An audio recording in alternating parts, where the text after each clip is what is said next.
அஸ்ஸலாமு அலைக்கும் வரஹ்மத்துல்லாஹி வபரகாத்துஹு.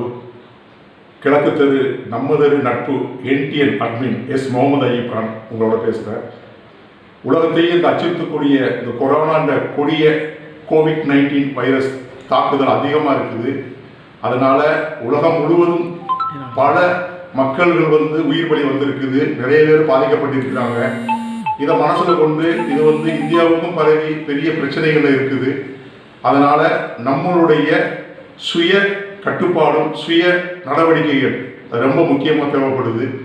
அதனால் பொதுமக்களாகிய நாம் அரசாங்கம் என்ன சொல்லுதோ அதனுடைய சொல்கிறபடி நம்ம பின்பற்றி நம்ம நடந்தோம்டா இனி வரக்கூடிய அந்த உயிரிழப்புகளையும் நம்ம காக்க முடியும். அதன் அடிப்படையில் தான் சொல்கிறோம். தயவு செய்து அரசாங்கம் சொல்லக்கூடிய இந்த ஊர் கட்டுப்பாடாகட்டும், வீட்டுக்குள்ளேயே ஹோம் ஸ்டே அந்த மாதிரி உள்ள விஷயத்தை நம்ம இருந்து நமக்கு 1000 பிரச்சனைகள் இருந்தாலும் நம்ம வீட்டிலே இருப்போம். அந்த பிரச்சனை நம்ம வச்சு வரக்கூடாது அப்படிங்கிற எண்ணத்தில் நம்ம எல்லாரும் அரசாங்கத்துடைய அந்த கட்டுப்பாடை இது பண்ணுவோம், கடைப்பிடிப்போம். மேலும் இது குழந்தைகளையும் பெரியவர்களை அதிகமாக தாக்கக்கூடிய சூழ்நிலை இருக்கிறதுனால நம்ம குழந்தைங்களே பேணுதலாக வெளியே விடாமல் நம்ம கட்டுப்பாடில் வச்சுக்குவோம் என்று சொல்லி அனைவருக்கும் அஸ்ஸலாமு அலைக்கும் வரஹ்மத்துல்லாஹி வபரகாத்துஹு.